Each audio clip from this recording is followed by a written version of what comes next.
મિત્રો, આજે આપણે જાણીશું દીવાની વાટ સંપૂર્ણ બળી જવી કે બચી જવી, તમારી કુળદેવી તમને શું સંકેત આપી રહી છે। સૌથી પહેલા મિત્રો જાણીશું કે પૂજા દરમિયાન તમારી આંખમાંથી આવે છે અને બગાસા પણ આવે છે અને માથું ભારે કેમ થાય છે, તે કોઈ દિવ્ય શક્તિના કયા સંકેત છે જે તમને આવી નિશાની આપી રહી છે। પૂજા કરતી વખતે આંખમાં આંસુ કેમ આવે છે? ઘણીવાર પૂજા દરમિયાન મન દુઃખોને યાદ કરીને ઉદાસ થઈ જાય છે। દુઃખમાંથી મુક્તિ મેળવવા માટે તેઓ ભગવાનને પ્રાર્થના કરવા લાગે છે।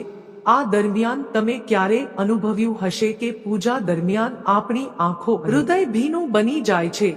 પૂજા દરમિયાન ભીની આંખો, નિંદ્રા, બગાસું અને હિંકનો પણ પોતાનો અર્થ છે। શાસ્ત્રોમાં એવું માનવામાં આવે છે કે સાચા શ્રદ્ધા અને સાચા હૃદયથી કરવામાં આવતી પૂજા હંમેશા ફળદાયી રહે છે। જે લોકો આ રીતે પૂજા કરે છે તેમના ઘરમાં હંમેશા શાંતિ અને સુખ રહે છે। મિત્રો, વિડીયોમાં આગળ વધતા પહેલા હું તમને બધાને વિનંતી કરું છું કે જો તમે ચેનલ પર નવા છો તો વિડીયોને લાઈક, ચેનલને સબસ્ક્રાઇબ કરીને કમેન્ટ બોક્સમાં તમારી કુળદેવી માતાજીનું નામ ચોક્કસ લખજો। પરંતુ ઘણી વખત તમે જોયું હશે કે કેટલાક લોકોને પૂજા દરમિયાન ઊંઘ આવે છે અથવા બગાસું આવે છે અને આપણે તેને અવગણીએ છીએ। પરંતુ જો પૂજાના સમયે ઊંઘ અને બગાસું આવે છે તો તેનો અર્થ એ છે કે તે વ્યક્તિના મનમાં બે વિચારો ચાલી રહ્યા છે। તેનું ધ્યાન પૂજામાં નહીં પણ બીજે ક્યાંક હોય છે। આ પ્રકારની પૂજા શાસ્ત્રોમાં સ્વીકારવામાં આવતી નથી। આ પૂજાનું તમને કોઈ ફળ મળતું નથી। નંબર 1, બગાસું આવવું અથવા ઊંઘ આવવી શાસ્ત્રો અનુસાર સાચા મનથી કરવામાં આવતી પૂજા હંમેશા ફળદાયી રહે છે। જો કોઈ વ્યક્તિને પૂજા દરમિયાન ઊંઘ આવે છે અથવા બગાસું આવે છે તો તેનો અર્થ એ છે કે તેના મનમાં બે વિચારો આવી રહ્યા છે। 2, નકારાત્મકતાનો સંકેત એવું માનવામાં આવે છે કે પૂજા દરમિયાન બગાસું આવવું અથવા ઊંઘ આવવી એ પણ નકારાત્મકતાની નિશાની છે। જો તમે પૂજા દરમિયાન સૂઈ જાઓ છો તો સમજી લેવું જોઈએ કે તમારી આસપાસ કોઈ નકારાત્મક ઉર્જા હાજર છે। 3, આંસુ શાસ્ત્રોમાં કહેવામાં આવ્યું છે કે જો કોઈ વ્યક્તિ પૂજા દરમિયાન આંસુ આવે છે તો સમજવું જોઈએ કે ભગવાન તમને કોઈ સંકેત આપી રહ્યા છે। આ સિવાય એવું માનવામાં આવે છે કે જો ભગવાન ભક્તની ઈચ્છા સ્વીકારે છે તો ખુશીથી આંસુ નીકળે છે। નંબર 4, ઉદાસીનો અનુભવ। એવું માનવામાં આવે છે કે ભગવાનને પોતાના વિચારો વ્યક્ત કરતી વખતે ઘણી વખત ભક્તો ભાવુક થઈ જાય છે। આ દરમિયાન એ સમજી લેવું જોઈએ કે કેટલાક આવા વિચારો તમારા દિલમાં છે જેને તમે સામે લાવવા નથી માંગતા। તેમને સામે લાવતી વખતે તમે ઉદાસી અનુભવો છો। 5, શાસ્ત્રોમાં કહેવામાં આવ્યું છે કે પૂજા દરમિયાન આંસુ આવવાનો સંકેત પણ મનની સ્વચ્છતા છે। આ દરમિયાન તે સમજવું જોઈએ કે તમે તમારા મનમાં પ્રવર્તતી અનિષ્ટો પર વિજય મેળવ્યો છે। મિત્રો, તમારા મનમાં પણ આ પ્રશ્ન ચોક્કસ આવ્યો હશે કે દીવાની વાત સંપૂર્ણ રીતે બળી જવી કે બચી જવી તેનો શું અર્થ છે। મિત્રો, આજે અમે તમારા બધા માટે ખૂબ જ મહત્વપૂર્ણ માહિતી લઈને આવ્યા છીએ। આજે આપણે દીવા સાથે જોડાયેલી કેટલીક એવી રહસ્યમય બાબતો વિશે જાણીશું જે દીવાને આપણે પૂજા કરતી વખતે અથવા તો મંદિરમાં પ્રગટાવીએ છીએ। મિત્રો, તમે તમારા ઘરના મંદિરમાં અથવા બહારના મંદિરમાં પૂજા ચોક્કસથી કરતા હશો। તમે પૂજા કરતી વખતે દીવો પ્રગટાવવાના નિયમને પણ જાણતા જ હશો। તમને ખબર હોવી જોઈએ કે જે દીવો તમે ભગવાનના કે માતાજીના નામે પ્રગટાવો છો તે દીવો કોઈ એવો સંકેત તો નથી આપી રહ્યો ને જેમ કે તમે જે દીવો સળગાવ્યો છે તે દીવાની વાટ સાફ બળી જાય છે કે નહીં, કે પછી તમે કરેલ ઘીના કે તેલના દીવાની વાટ અડધી બળેલી રહી જાય છે, અથવા તો મિત્રો તમારા દ્વારા પ્રગટાવેલ દીવાની વાટ પર કોઈ ફૂલ તો નથી બની રહ્યું અને તે દીવાની વાટ પર ફૂલ બનવાનો અર્થ શું છે? તેનો શું સંકેત છે? શું તમે જાણો છો કે દીવાની વાતનું સંપૂર્ણપણે બળી જવું અને બચી જવું એ કયો સંકેત દર્શાવે?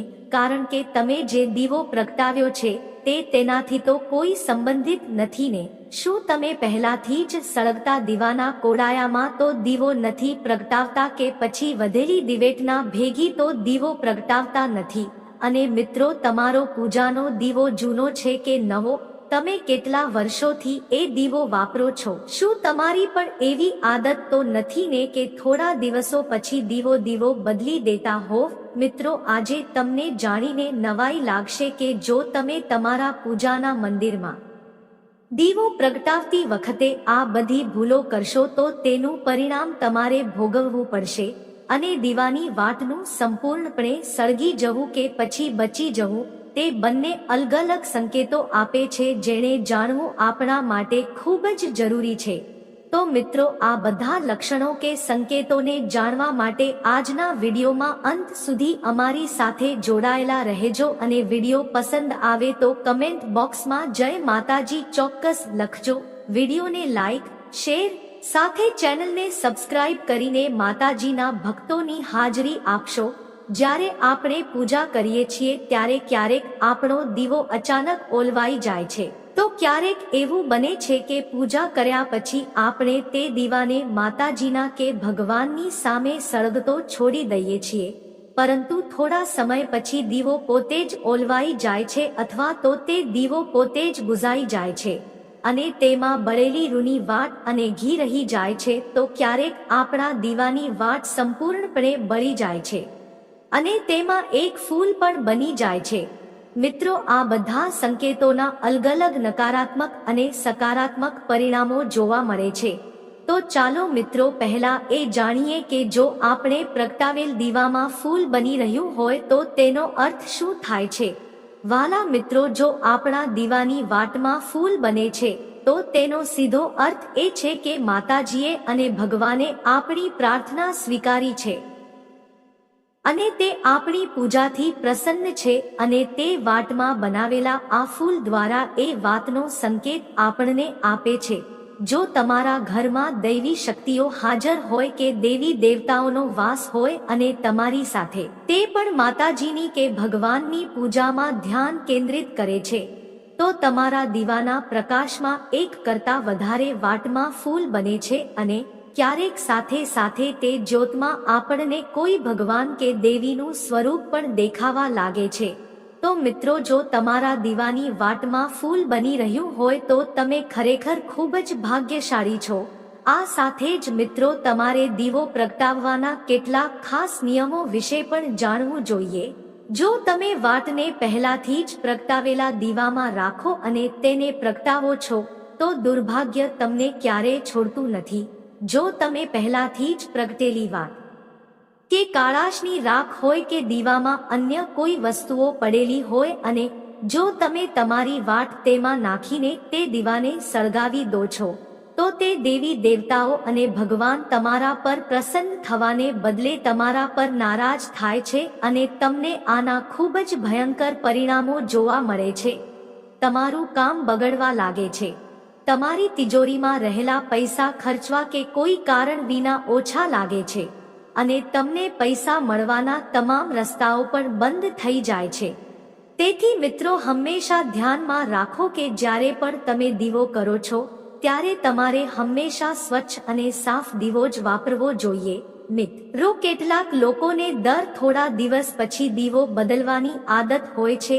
ત્યારે ગુરુજી કહે છે કે તમે જે દીવા વડે પૂજા કરો છો તેને ક્યારેય બદલવો જોઈએ નહીં. તમે તે દીવાને સિદ્ધ થઈ જવા દો. જ્યારે કોઈ પણ દેવી દેવતાઓની સામે કે કુળદેવી માની સામે કે ભગવાનની સામે જ્યારે દીવો પ્રગટાવવામાં આવે છે ત્યારે તે દીપકમાં ભગવાનની સકારાત્મક ઉર્જા આવે છે અને જ્યારે પણ તમે તે દીવો પ્રગટાવો છો તો તમારું શરીર એટલે કે તન અને મન બંને શુદ્ધ થઈ જાય છે.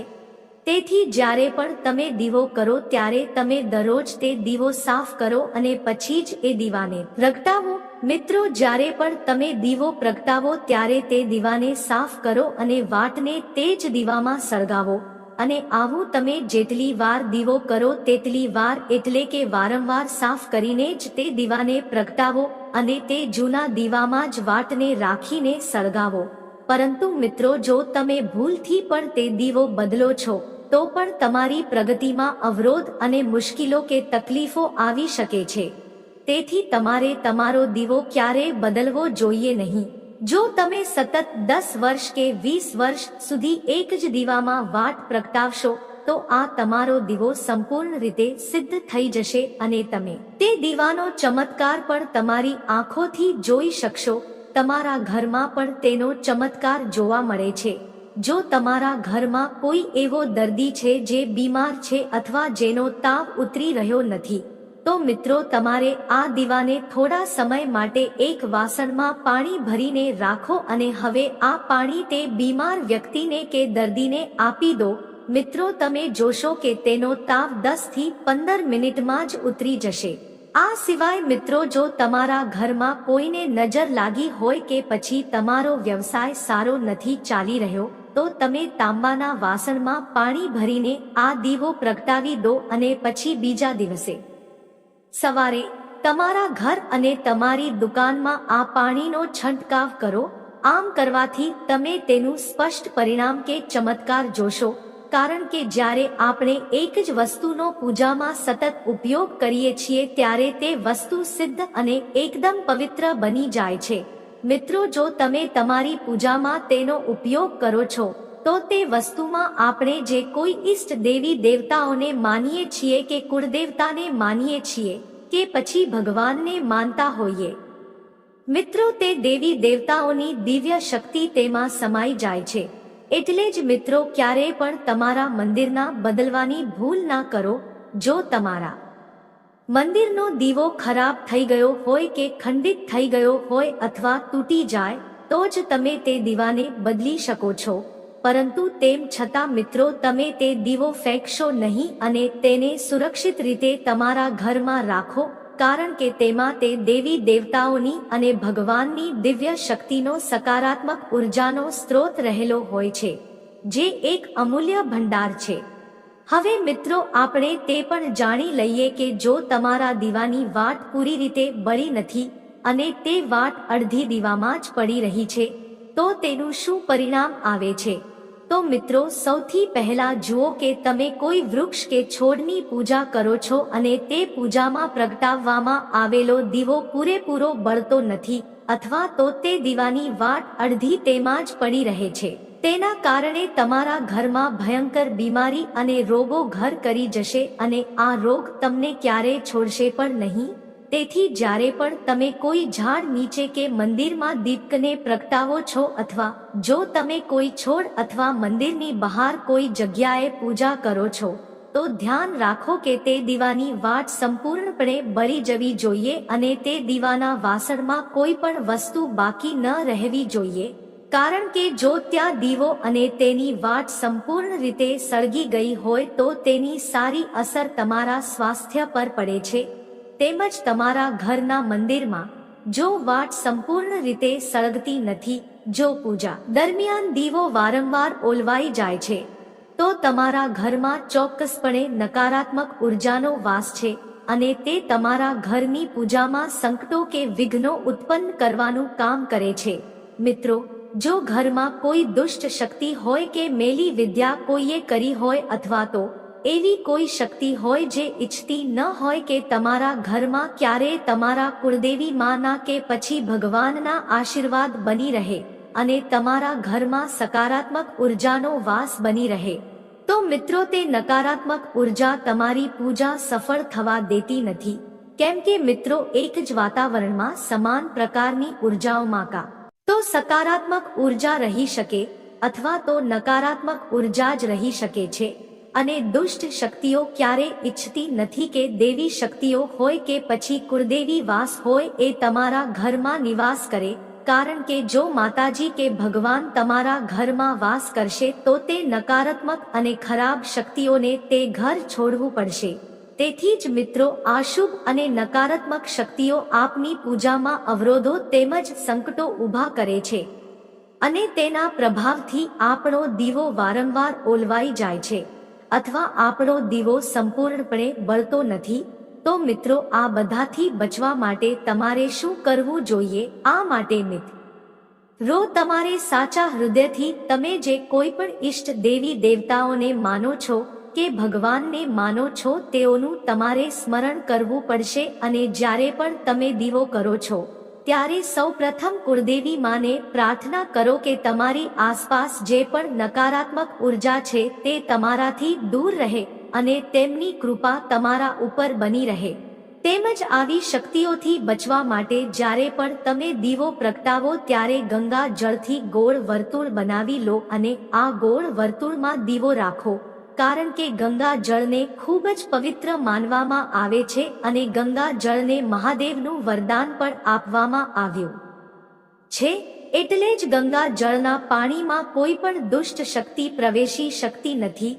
તેથી ગંગાનું પાણી ક્યારેય બગડતું નથી અને ગંગા જળ દરેક પ્રકારની ઉર્જાને સકારાત્મક ઉર્જામાં પરિવર્તિત કરે છે. અને જો તમે ગંગા જળથી બનેલા ગોળ વર્તુળમાં દીવો રાખશો તો તે તમારી પૂજામાં કોઈ પણ પ્રકારની મેલી વિદ્યા કે પછી ખરાબ શક્તિની અડચણ નહીં આવવા દે અને કોઈ નકારાત્મક શક્તિ તમારા દીવાને ઓલવી શકશે નહીં અને તમે નિસંકોચ તમારી પૂજા કરી શકશો અને દૈવી શક્તિઓ હોય કે કુળદેવી માતા હોય તેઓ પણ તમારા જીવનમાં તેમની હાજરીનો અહેસાસ તમને ચોક્કસ કરાવશે.